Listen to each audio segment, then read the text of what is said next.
Hi everyone, welcome back to the channel. Just thought I'd do a follow-up video, kind of a part 2 to our Bailey Adamo problems, because there's been a few updates really.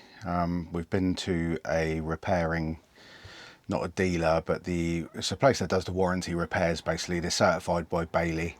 They were okay, they've done a few things, but their recommendations were quite surprising, but I think it's the same across the board. With that said, we'll get straight into it and I'll show you what's been done and what hasn't been done. So we'll start with what has been done. So you might remember, and also a lot of people have exactly the same problem. It's been going on for about 7 or 8 years with Bailey now. They have said with these whistling sunroofs, which I'm going to talk about, that the new ones coming out of the factory have got the upgraded rubbers on them, but a few people have been in contact with me who've got the new Adamos out of the factory and they still have the whistling sunroof problem. Luckily for us, ours has been addressed and it has been sorted out, but I think that's mainly because we went to a repair place that knew extensively about the problem. The minute I said, oh, I'm calling about a Bailey Adamo, they said, oh, whistling sunroof. So, I mean, it's obvious. Anyway, they have fixed ours.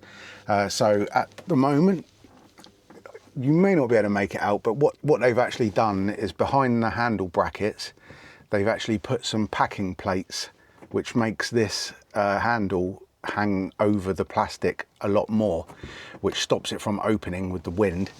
And they've put a much thicker rubber all the way round.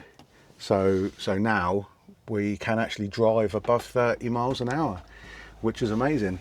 We get no whistling. It doesn't open when lorries drive past us. So yeah, it's been done. I mean, it took nearly 4 months to get it done, but it has been done.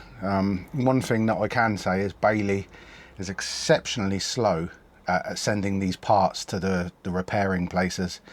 I mean, we reported this at the beginning of May and it was ordered. This was only repaired last week and we're in the second week of September, which is outrageous. Because they have the rubbers, they have the packers, they just take forever to approve the repair, then they take forever to send the parts out. So the usual really, pretty disgraceful, no customer care, you know, the usual stuff. A lot of people have contacted me since the last video and said exactly the same problem. So that's one thing that has been repaired. The next thing is the oven. Bailey issued a recall because apparently the oven was giving out hot air while you were cooking, obviously, but hot air was coming out and actually damaging the worktops or the sides, and they fitted the part, but I can't for the life of me see what the part is or where it is. They didn't actually show me when I picked it up, so I have no idea. Oh, strangely enough, I've been looking out here for ages and ages and I hadn't noticed it, and literally I've just noticed it. That's typical, isn't it? But anyway, in the interest of the video, I'm not going to edit that out. I'm going to show you exactly what I've just noticed. I was searching inside the oven, I was searching in the grill, I could not find what this thing was. But it is this little rectangle metal plate. It took them over 3 months to send out this little piece of metal that stops the heat from the grill and the oven coming up and discolouring this side. So there we have it. And in actual fact, now I'm looking at it, I can see that the side is slightly warped. So it had already started happening and we didn't even notice. But anyway, our oven door still has the same problem, but I'll get onto that in a minute.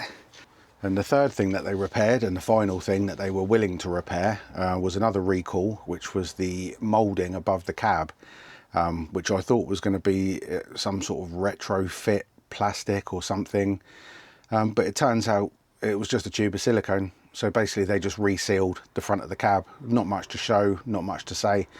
We didn't have the problem with ours, weirdly, that many people have, where the front of the bulkhead above the cab was actually separating. The bottom piece was sticking out, sort of protruding and allowing rainwater in.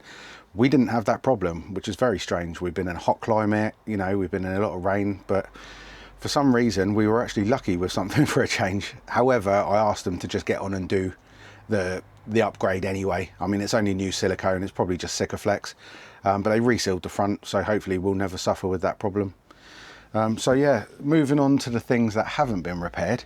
And firstly, I will say, talking to the guys who really knew what they were talking about actually at the warranty repair place. Basically, I made a list of items that are wrong and need repairing. I got about, I don't know, there was about 26 items that need repairing that aren't the way they were supposed to be, that it's been missed and bodged in the factory. I'm not going to go over every single thing, but I got about 4 or 5 into the list, and the guy just said to me, back to the factory.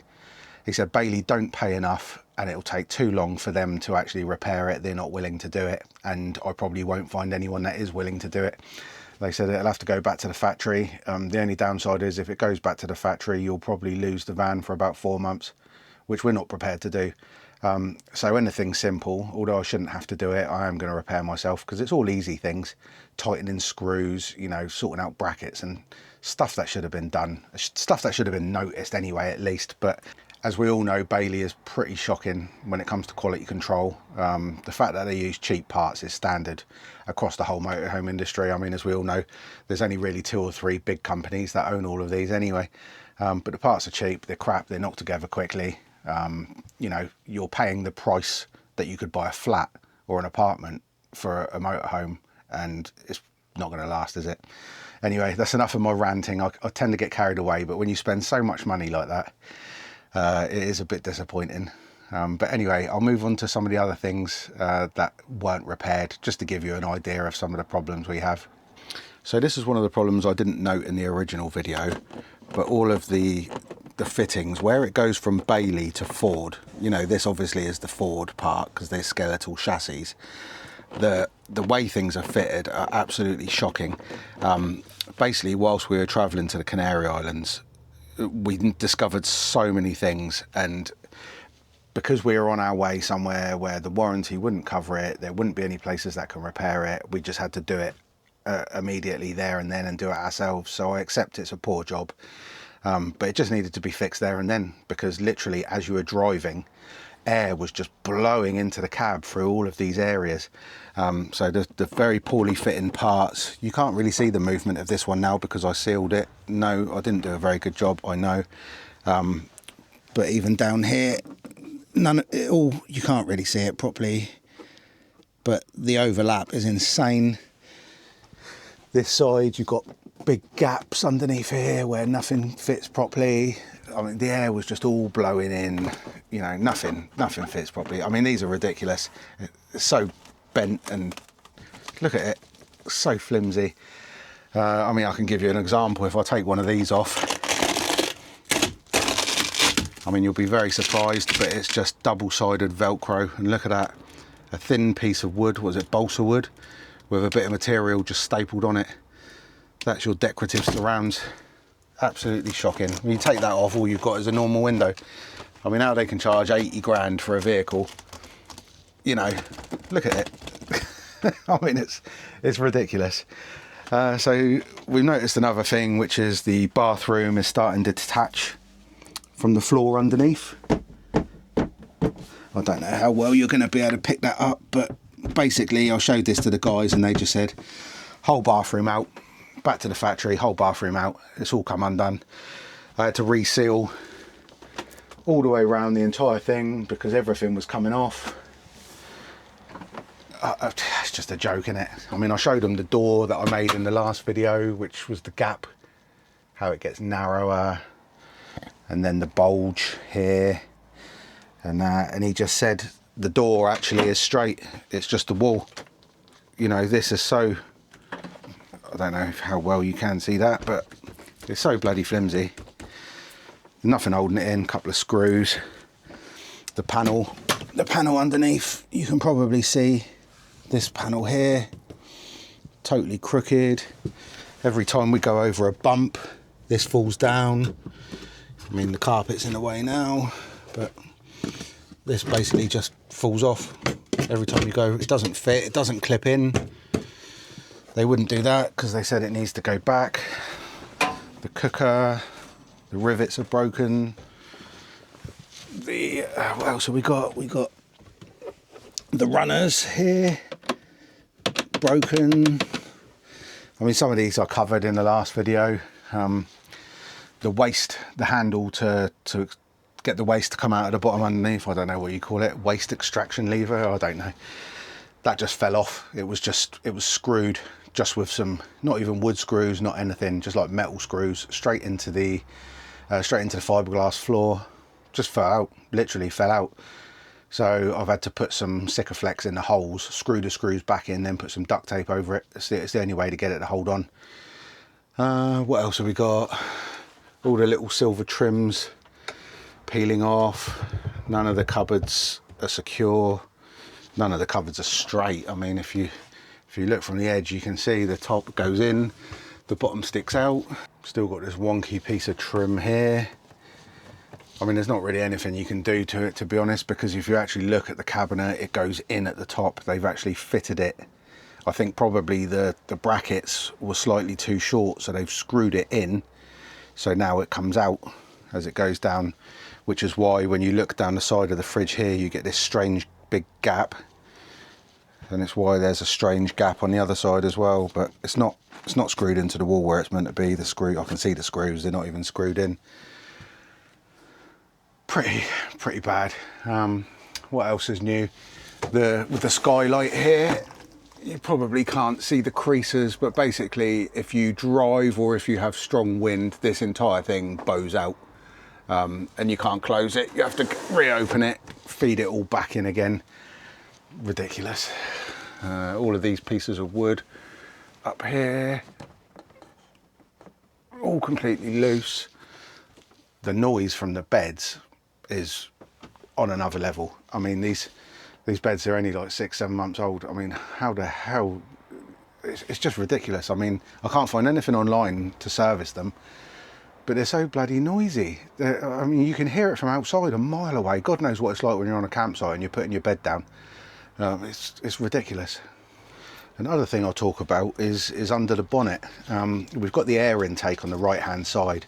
Now, if you remember from the previous video, and also some of you that know, there's issues with water ingress to the engine. So people are buying the Rob Drew tray, which is a printed tray that deflects the water away from the top of the engine. Well, on closer inspection, it actually looks, although Ford won't admit there's a problem, it looks like they've actually created a solution. And we've got it fitted on our van, which is strange. It's 2 trays that sit underneath those air intakes with rubber pipes. So when the water goes in the air intakes, it trickles to the back of them and runs down the back of the engine. So it does take it out of the way and solve the problem. The only other problem is that because they've done that, they can't have a filter inside the box, which they normally would have. And because there's no filter in there, they've just put a piece of plastic mesh over it, which was no good when we were in Scotland, because the midges were flying straight in through the bonnet vents, straight into the cab, and we had thousands of the little buggers flying around in the cab. Mandy had to get a vacuum cleaner and sit there just hoovering the dashboard for hours, just trying to get rid of these midges. There is a filter, there's a cabin filter behind the glove box, but I asked in the Ford dealer when we went there the other day, and they said there's normally a filter in the engine bay for the air circulation, and the filter is not in this model. So I think it's probably because the water goes in there to get diverted somewhere else, but it would soak the filter, so they've just removed the filter. So a warning for anyone if they're going somewhere that's going to have a lot of midges, because they will just come into your van.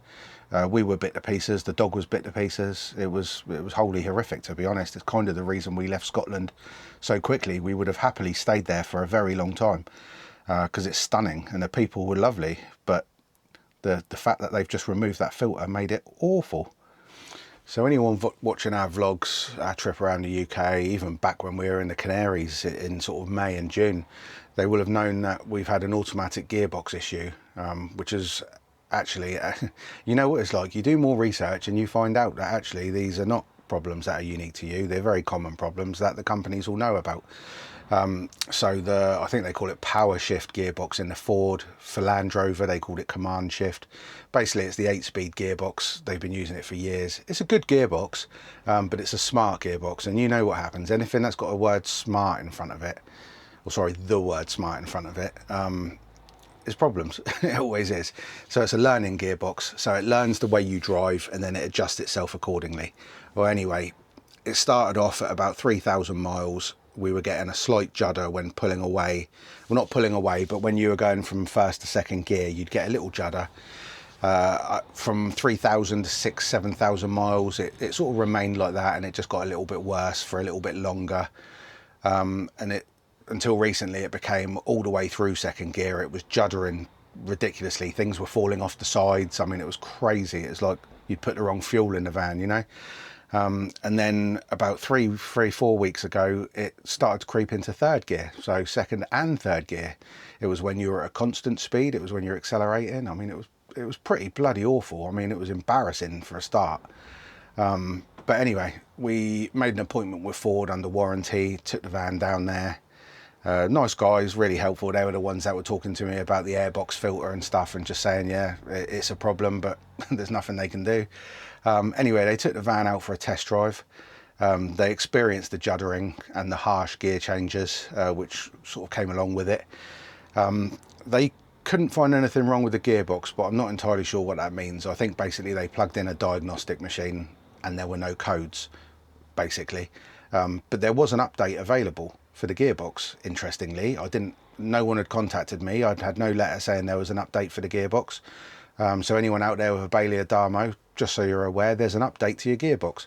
I mean, I suppose these skeletal chassis sit around for up to a year before they get converted or before they're sold. So updates come out like they do for your phone. So anyway, they've updated the gearbox, and since then I haven't had a problem. But we haven't been on any long drives. We're away this weekend, but in the car.